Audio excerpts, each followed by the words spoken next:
Assalamualaikum Sobat River, ini sedikit update untuk akuarium saya yang 23 liter mengalami sedikit gangguan tanda kutip dalam artian lagi keserang banyak sekali alge, segala macam alge ada di sini. Ini bentuknya seperti lendir, seperti ingus ya kasarnya. Tapi ini bukan jenis dino ya sobat. Jadi bukan jenis dino, tapi feeling saya sih ini karena diakibatkan akhir-akhir ini udah hampir 2 minggu akuarium ini setiap pagi tersorot oleh lampu matahari secara langsung tanpa ada penghalang kecuali jendela ya. Jadi selama kurang lebih setengah sampai 1 jam lah. Situasinya ditambah parah dengan tidak adanya wave maker di akuarium ini sehingga tidak ada arus yang membuang dari lendir-lendir ini sehingga terakumulasi semakin banyak dan menyebar sampai ke live rock. Ini bahkan saya tadi temukan beberapa granu apa disebutnya ya, beberapa biji lah bubble algae, bibit-bibitnya ini tapi sudah saya cabut. Ini bahaya kalau dibiarkan di akuarium, ini bahkan bakal semakin banyak dan repot nanti untuk ngambilnya kalau misalkan udah banyak. Jadi jika sobat nemu bubble algae di akuarium 1 atau 2 itu langsung dicabut. Nah ini untuk karang kuku yang kondisinya sudah tidak memungkinkan, jadi saya cabut aja. Nah ini juga batu dari polip cengkeh yang tadi ditumbuhi oleh bubble algae. Nah untuk treatmentnya ini rencananya saya akan coba untuk ganti air, mungkin ganti air ya kurang lebih 90% lah. Karena ini kalau tidak diganti air bakal repot. Jadi untuk kendala yang seperti ini khususnya untuk akuarium-akuarium kecil jangan panik jika mengalami hal seperti ini. Cukup ganti air saja dulu dengan kualitas air yang salinitinya diusahakan sama dengan yang ada di akuarium. Untuk parameter lain jangan terlalu banyak dipikirkan, yang penting salinitinya aja dulu disamakan supaya nanti si biota tidak terlalu stres. Nah bisa dilihat di sini nih banyak lendir-lendir yang saya nggak tahu ini lendirnya datang dari mana ya. Tapi banyak kotoran-kotoran yang memang tuh lihat, jika dilihat di bawah kotoran terakumulasi di sudut sebelah sana itu karena memang tidak ada arus di sini.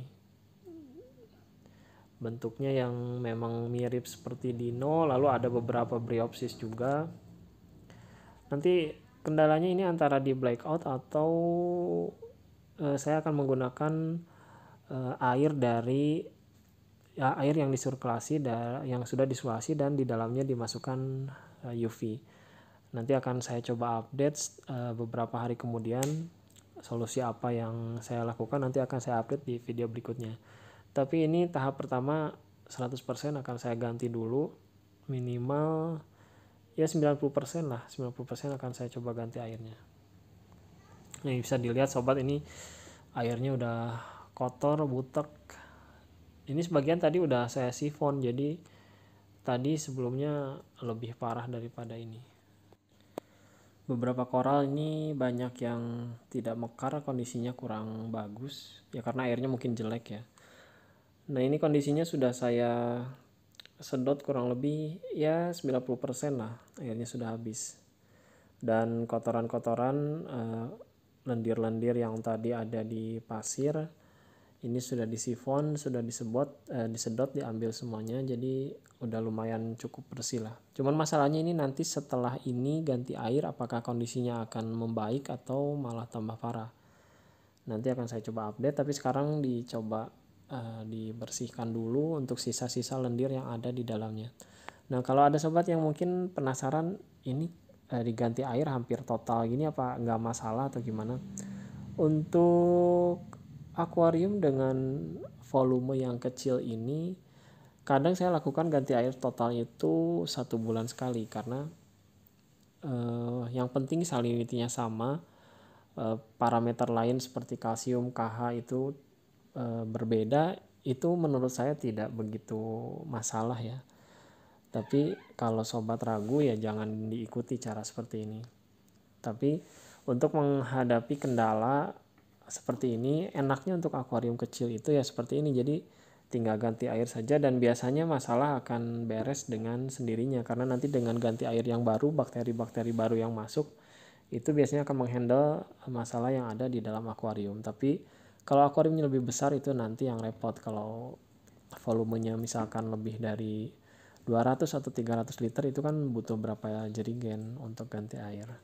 Tapi untuk akuarium kecil seperti ini hanya butuh satu ember ukuran mungkin ya 18 liter lah, itu sudah cukup untuk memperbaiki kualitas air yang ada di dalamnya. Jadi sobat tidak perlu ragu, kalau menurut saya ya tidak perlu ragu jika ada masalah banyak lumut atau seperti apa, cukup ganti air. Dan nanti untuk sisa-sisa lumutnya jangan lupa sebelum airnya diganti dicabutin dulu.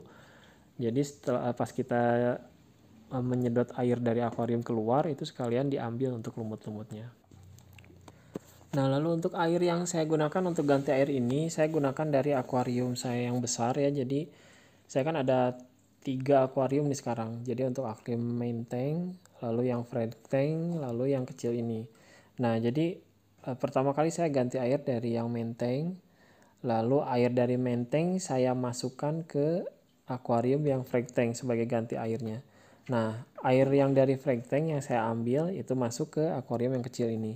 Nah, kebetulan air yang dari frag tank itu saya gunakan UV 24 jam. Jadi walaupun sekarang masih usianya 1,5 bulan, tapi menggunakan UV itu hampir minim lumut ya. Jadi UV itu bisa membunuh calon-calon alga yang akan muncul di akuarium kita. Itu nanti kita akan coba bahas di video-video yang lain ya tentang UV, penggunaan UV ini selama cycling atau sesudah cycling. Nah, berkaca dari akuarium yang frag tank itu yang selama menggunakan UV tidak ada lumut, saya coba untuk diganti airnya ke akuarium yang kecil ini dengan harapan bahwa efek yang tidak ada lumut di frag tank itu akan terbawa ke akuarium yang kecil ini. Jadi ini masih 50-50 ya kesempatannya, jadi apakah ini akan berhasil atau tidak. Tapi kalau menurut teori sih memang UV ini bagus untuk membunuh algae ya. Jadi kalau misalkan air yang digunakannya itu memang dalam tanda kutip sudah bebas algae dimasukkan ke akuarium ini yang memang sebelumnya banyak algae, itu kan harusnya akuarium ini jadi lebih bersih gitu. Tapi nanti kita akan coba update lagi beberapa hari kemudian setelah efeknya apakah itu bekerja atau tidak gitu. Nah, pasti nanti muncul pertanyaan apakah air yang di UV selama 24 jam itu apakah bakterinya tidak akan mati misalkan. Nah, menurut yang saya baca sih UV itu hanya membunuh bakteri yang ada di kolom air, sedangkan mayoritas bakteri yang ada di akuarium itu tersimpan di dalam pasir ataupun live rock. Jadi mungkin yang dibunuh oleh UV itu bakteri hanya ya kisaran mungkin 10 atau 20%. Sedangkan sisanya itu masih tersimpan ada di live rock, ada di pasir dan media bakteri lainnya. Nah, ini sekarang untuk kondisi setelah ganti air total hampir 90%. Ada beberapa koral yang tidak mekar, tapi itu tidak jadi masalah karena mungkin dia masih adaptasi dengan kondisi air yang baru. Kondisinya akan saya update nanti sobat beberapa hari ke depan, jadi stay tune terus di channel YouTube Sobat River untuk mengetahui apakah solusi mengganti dengan air UV itu bekerja atau tidak. Sampai ketemu di video selanjutnya. Assalamualaikum warahmatullahi wabarakatuh.